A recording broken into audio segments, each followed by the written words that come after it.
The Well by W.W. Jacobs. Two men stood in the billiard room of an old country house, talking. Play, which had been of a half-hearted nature, was over, and they sat at the open window, looking out over the park stretching away beneath them, conversing idly. "Your time's nearly up, Jem," said one at length. "This time 6 weeks you'll be yawning out the honeymoon and cursing the woman I mean, who invented them." Jem Benson stretched his long limbs in the chair and grunted in dissent. "I've never understood it," continued Wilfred Carr, yawning. "It's not in my line at all. I never had enough money for my own wants, let alone for two. Perhaps if I were as rich as you, or Croesus, I might regard it differently." There was just sufficient meaning in the latter part of the remark for his cousin to forbear to reply to it. He continued to gaze out of the window and to smoke slowly. "Not being as rich as Croesus, or you," resumed Carr, regarding him from beneath lowered lids, "I paddle my own canoe down the stream of time, and, tying it to my friends' doorposts, go in to eat their dinners." "Quite Venetian," said Jem Benson, still looking out of the window. "It's not a bad thing for you, Wilfred, that you have the doorposts and dinners, and friends." Carr grunted in his turn. "Seriously, though, Jem," he said slowly, "you're a lucky fellow, a very lucky fellow. If there is a better girl above ground than Olive, I should like to see her." "Yes," said the other quietly. "She's such an exceptional girl," continued Carr, staring out of the window. "She's so good and gentle. She thinks you are a bundle of all the virtues." He laughed frankly and joyously, but the other man did not join him. "Strong sense of right and wrong, though," continued Carr musingly. "Do you know, I believe that if she found out that you were not—" "Not what?" demanded Benson, turning upon him fiercely. "Not what?" "Everything that you are," returned his cousin, with a grin that belied his words. "I believe she'd drop you." "Talk about something else," said Benson, slowly. "Your pleasantries are not always in the best taste." Wilfred Carr rose, and taking a cue from the rack, bent over the board and practiced one or two favorite shots. "The only other subject I can talk about just at present is my own financial affairs," he said slowly, as he walked around the table. "Talk about something else," said Benson again, bluntly. "And the two things are connected," said Carr, and dropping his cue he half sat on the table and eyed his cousin. There was a long silence. Benson pitched the end of his cigar out of the window, and leaning back closed his eyes. "Do you follow me?" inquired Carr at length. Benson opened his eyes and nodded at the window. "Do you want to follow my cigar?" he demanded. "I should prefer to depart by the usual way for your sake," returned the other, unabashed. "If I left by the window, all sorts of questions would be asked, and you know what a talkative chap I am." "So long as you don't talk about my affairs," returned the other, restraining himself by an obvious effort, "you can talk yourself hoarse." "I'm in a mess," said Carr slowly. "A devil of a mess. If I don't raise 1,500 by this day fortnight, I may be getting my board and lodging free." "Would that be any change?" questioned Benson. "The quality would," retorted the other. "The address would also not be good. Seriously, Jem, will you let me have the 1,500? "No," said the other, simply. Carr went white. "It's to save me from ruin," he said thickly. "I've helped you till I'm tired," said Benson, turning and regarding him, "and it is all to no good. If you got into a mess, get out of it. You should not be so fond of giving autographs away." "It's foolish, I admit," said Carr deliberately. "I won't do so any more. By the way, I've got some to sell. You needn't sneer. They're not my own." "Whose are they?" inquired the other. "Yours." Benson got up from his chair and crossed over to him. "What is this?" he asked quietly. "Blackmail?" "Call it what you like," said Carr. "I've got some letters for sale, price 1,500, and I know a man who would buy them at that price for the mere chance of getting Olive from you. I'll give you first offer." "If you have got any letters bearing my signature, you will be good enough to give them to me," said Benson, very slowly. "They're mine," said Carr, lightly, "given to me by the lady you wrote them to. I must say that they are not all in the best possible taste." His cousin reached forward suddenly, and catching him by the collar of his coat, pinned him down on the table. "Give me those letters," he breathed, sticking his face close to Carr. "They're not here," said Carr, struggling. "I'm not a fool. Let me go, or I'll raise the price." The other man raised him from the table in his powerful hands, apparently with the intention of dashing his head against it. Then suddenly his hold relaxed as an astonished-looking maidservant entered the room with letters. Carr sat up hastily. That's how it was done, said Benson, for the girl's benefit as he took the letters. I don't wonder at the other man making him pay for it, then, said Carr blandly. You will give me those letters? Said Benson suggestively as the girl left the room.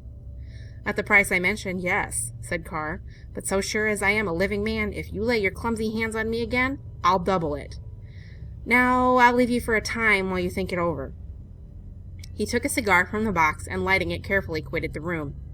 His cousin waited until the door had closed behind him, and then turning to the window sat there in a fit of fury, as silent as it was terrible. The air was fresh and sweet from the park, heavy with the scent of new-mown grass. The fragrance of a cigar was now added to it, and glancing out he saw his cousin pacing slowly by. He rose and went to the door, and then, apparently altering his mind, he returned to the window and watched the figure of his cousin as it moved slowly away into the moonlight. Then he rose again, and for a long time the room was empty.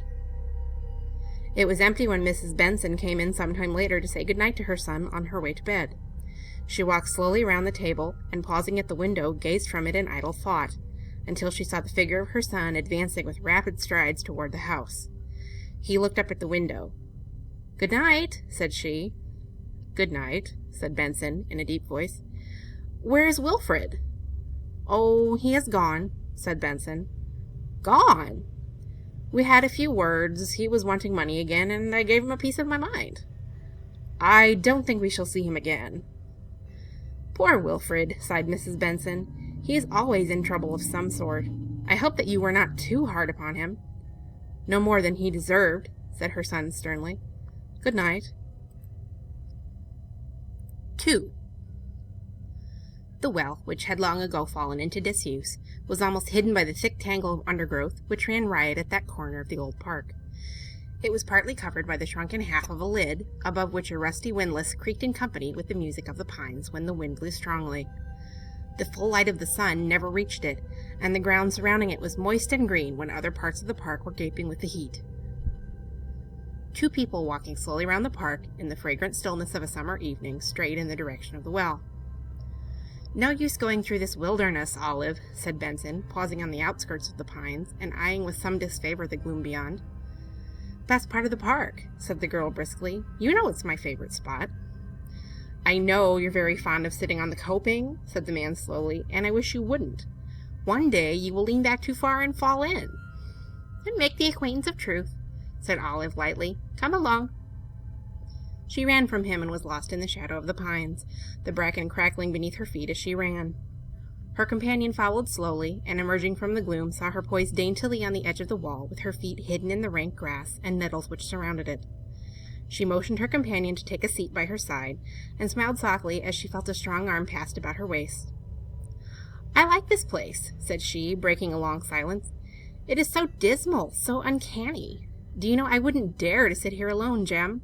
I should imagine that all sorts of dreadful things were hidden behind the bushes and trees, waiting to spring out on me. Ooh!" "You better let me take you in," said her companion tenderly. "The well isn't always wholesome, especially in the hot weather. Let's make a move." The girl gave an obstinate little shake and settled herself more securely on her seat. "Smoke your cigar in peace," she said quietly. "I am settled here for a quiet talk. Has anything been heard of Wilfred yet?" "Nothing." "Quite a dramatic disappearance, isn't it?" she continued. "Another scrape, I suppose, and another letter for you in the same old strain. Dear Jem, help me out." Jem Benson blew a cloud of fragrant smoke into the air, and holding his cigar between his teeth, brushed away the ash from his coat sleeves. "I wonder what he would have done without you," said the girl, pressing his arm affectionately. "Gone under long ago, I suppose. When we are married, Jem, I shall presume upon the relationship to lecture him. He is very wild, but he has his good points, poor fellow." "I never saw them," said Benson, with startling bitterness. "God knows I never saw them." "He is nobody's enemy but his own," said the girl, startled by this outburst. "You don't know much about him," said the other sharply. "He was not above blackmail, not above ruining the life of a friend to do himself a benefit. A loafer, a cur, and a liar." The girl looked up at him soberly but timidly, and took his arm without a word, and they both sat silent while evening deepened into night, and the beams of the moon, filtering through the branches, surrounded them with a silver network. Her head sank upon his shoulder, till suddenly, with a sharp cry, she sprang to her feet. "What was that?" she cried breathlessly. "What was what?" demanded Benson, springing up and clutching her fast by the arm. She caught her breath and tried to laugh. "You're hurting me, Jim." His hold relaxed. "What is the matter?" he asked gently. "What was it that startled you?" "I was startled," she said slowly, putting her hands on his shoulder. "I suppose the words I used just now are ringing in my ears, but I fancied that someone behind us whispered, 'Jim, help me out.'" "Fancy," repeated Benson, and his voice shook. "But these fancies are not good for you. You are frightened at the dark and the gloom of these trees. Let me take you back to the house." "No, I'm not frightened," said the girl, reseating herself. "I should never really be frightened of anything when you were with me, Jim. I'm surprised at myself for being so silly." The man made no reply, but stood, a strong dark figure, a yard or two from the well, as though waiting for her to join him. "Come and sit down, sir," cried Olive, patting the brickwork with her small, white hand. "One would think that you did not like your company." He obeyed slowly and took a seat by her side, drawing so hard at his cigar that the light of it shone upon his fare at every breath. He passed his arm, firm and rigid as steel, behind her, with his hand resting on the brickwork beyond. "Are you warm enough?" he asked tenderly, as she made a little movement. "Pretty fair," she shivered. "One oughtn't to be cold at this time of year, but there's a cold, damp air comes up from the well." As she spoke, a faint splash sounded from the depths below, and for the second time that evening she sprang from the well with a little cry of dismay. "What is it now?" he asked in a fearful voice. He stood by her side and gazed at the well, as though half expecting to see the cause of her alarm emerge from it. "Oh, my bracelet!" she cried in distress. "My poor mother's bracelet! I've dropped it down the well!" "Your bracelet?" repeated Benson dully. "Your bracelet? The diamond one?" "The one that was my mother's," said Olive. "Oh, we can get it back, surely. We must have the water drained off." "Your bracelet?" repeated Benson stupidly. "Jim," said the girl in terrified tones. "Dear Jim, what is the matter?" For the man she loved was standing regarding her with horror. The moon which touched it was not responsible for all the whiteness of the distorted face, and she shrank back in fear to the edge of the well. He saw her fear, and by a mighty effort regained his composure and took her hand. "Poor little girl," he murmured, "you frightened me. I was not looking when you cried, and I thought that you were slipping from my arms down...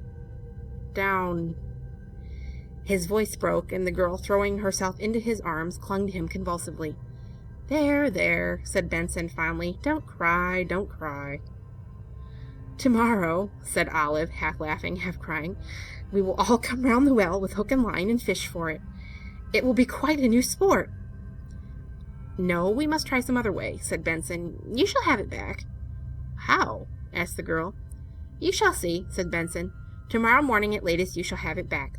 Till then, promise me that you will not mention your loss to anyone. Promise?" "I promise," said Olive wonderingly. "But why not?" "It is of great value, for one thing, but there are many reasons. For one thing, it is my duty to get it for you." "Wouldn't you like to jump down for it?" she asked mischievously. "Listen." She stooped for a stone and dropped it down. "Fancy being where that is now," she said, peering into the blackness. "Fancy going round and round like a mouse in a pail, clutching at the slimy sides, with the water filling your mouth and looking up to the little patch of sky above." "You had better come in," said Benson very quietly. "You are developing a taste for the morbid and horrible." The girl turned, and taking his arm, walked slowly in the direction of the house. Mrs. Benson, who was sitting in the porch, rose to receive them.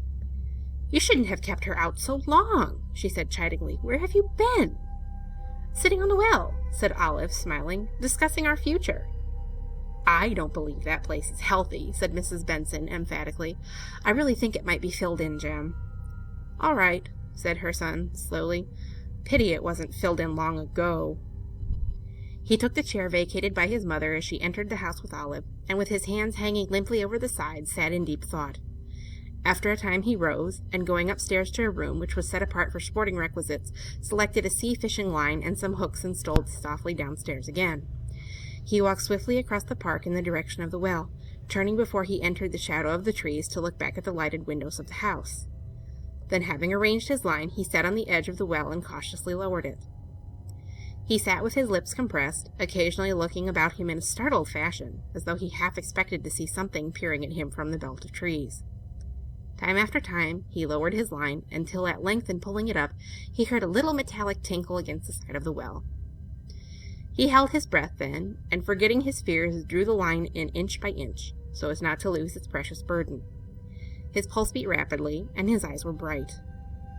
As the line came in slowly, he saw the catch hanging to the hook, and with a steady hand drew the last few feet in. Then he saw that instead of the bracelet, he had hooked a bunch of keys. With a faint cry, he shook them from the hook into the water below, and stood breathing heavily. Not a sound broke the stillness of the night. He walked up and down a bit and stretched his great muscles. Then he came back to the well and resumed his task. For an hour or more, the line was lowered without result. In his eagerness, he forgot his fears, and with eyes bent down the well, fished slowly and carefully. Twice the hook became entangled in something, and was with difficulty released. It caught a third time, and all his efforts failed to free it. Then he dropped the line down the well, and with head bent walked toward the house. He went first to the stables at the rear, and then retiring to his room for some time, paced restlessly up and down. Then, without removing his clothes, he flung himself upon the bed and fell into a troubled sleep. 3. Long before anybody else was astir, he arose and stole softly downstairs. The sunlight was stealing in at every crevice, and flashing in long streaks across the darkened rooms. The dining room into which he looked struck chill and cheerless in the dark yellow light which came through the lowered blinds. He remembered that it had the same appearance when his father lay dead in the house. Now, as then, everything seemed ghastly and unreal. The very chairs standing as their occupants had left them the night before seemed to be indulging in some dark communication of ideas. Slowly and noiselessly, he opened the hall door and passed into the fragrant air beyond. The sun was shining on the drenched grass and trees, and a slowly vanishing white mist rolled like smoke about the grounds. For a moment he stood, breathing deeply the sweet air of the morning, and then walked slowly in the direction of the stables. The rusty creaking of a pump handle and a spatter of water upon the red-tiled courtyard showed that somebody else was astir, and a few steps farther he beheld a brawny, sandy-haired man gasping wildly under severe self-infliction at the pump. "Everything ready, George?" he asked quietly. "Yes, sir," said the man, straightening up suddenly and touching his forehead. "Bob's just finishing the arrangements inside. It's a lovely morning for a dip. The water in that well must be just icy." "Be as quick as you can," said Benson impatiently. "Very good, sir," said George, burnishing his face harshly with a very small towel which had been hanging over the top of the pump. "Hurry up, Bob."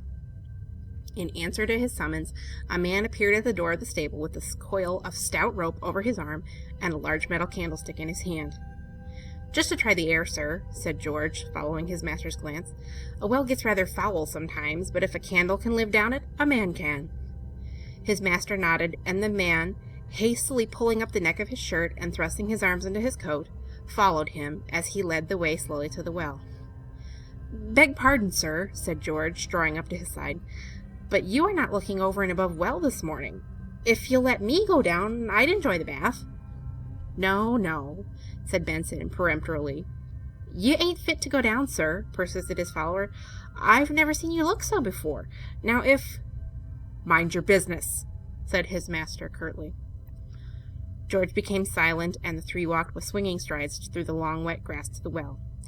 Bob flung the rope on the ground, and at a sign from his master handed him the candlestick. "Here's the line for it, sir," said Bob, fumbling in his pockets. Benson took it from him and slowly tied it to the candlestick. Then he placed it on the edge of the well, and striking a match, lit the candle and began slowly to lower it. "Hold hard, sir," said George quickly, laying his hand on his arm. "You must tilt it or the string will burn through." Even as he spoke, the string parted and the candlestick fell into the water below. Benson swore quietly. "I'll soon get another," said George, starting up. "Never mind, the well's all right," said Benson. "It won't take a moment, sir," said the other over his shoulder. "Are you master here, or am I?" said Benson hoarsely.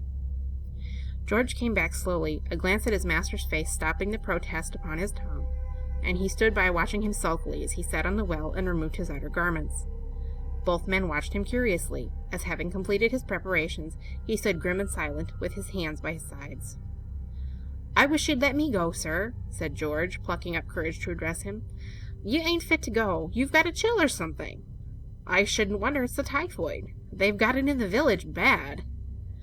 For a moment Benson looked at him angrily, then his gaze softened. "Not this time, George," he said quietly. He took the looped end of the rope and placed it under his arms, and sitting down threw one leg over the side of the well. "How are you going about it, sir?" queried George, laying hold of the rope and signing to Bob to do the same.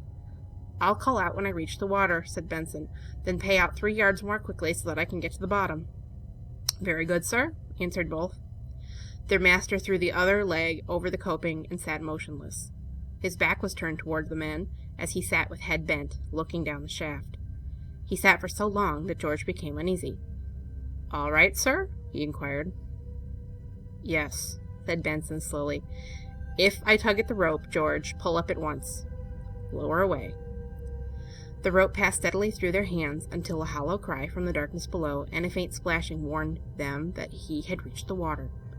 They gave him 3 yards more and stood with relaxed grasp and strained ears, waiting. "He's gone under," said Bob in a low voice. The other nodded, and moistening his huge palms, took a firmer grip of the rope.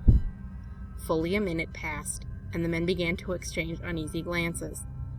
Then a sudden, tremendous jerk, followed by a series of feebler ones, nearly tore the rope from their grasp. "Oh!" shouted George, placing one foot on the side and hauling desperately. "Oh! Oh!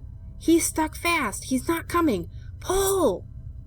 In response to their terrific exertions, the rope came in slowly, inch by inch, until at length a violent splashing was heard, and at the same moment a scream of unutterable horror came echoing up the shaft. "What a weight he is!" panted Bob. "He's stuck fast or something! Keep still, sir! For heaven's sake, keep still!" For the taut rope was being jerked violently by the struggles of the weight at the end of it.